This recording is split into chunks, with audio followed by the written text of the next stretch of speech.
I asked you a question. Where'd it come from? Does it matter? Where you get the money from? Again, does it matter? The fridge is full. You should be grateful.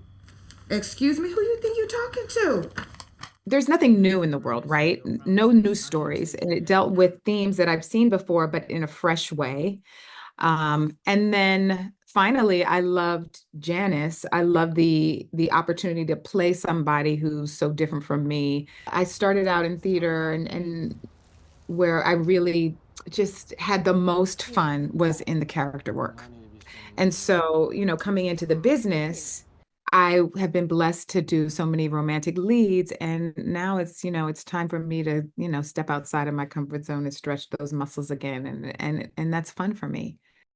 There's a whole mental health element that runs through this story. And uh, just for Black people in America, I feel like we are a little bit behind when it comes to normalizing um, mental health care. And I would love for that to happen for our community. I would love that to be normalized. You ain't gotta be strong. You just gotta be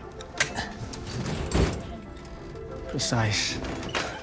I'm someone who grew up loving John Hughes films and all of the YA films that existed like in the 80s and 90s.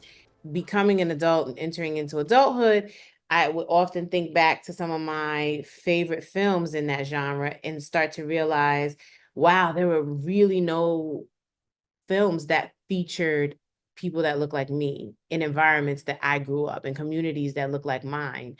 All of them were predominantly white and showed the white young adult experience.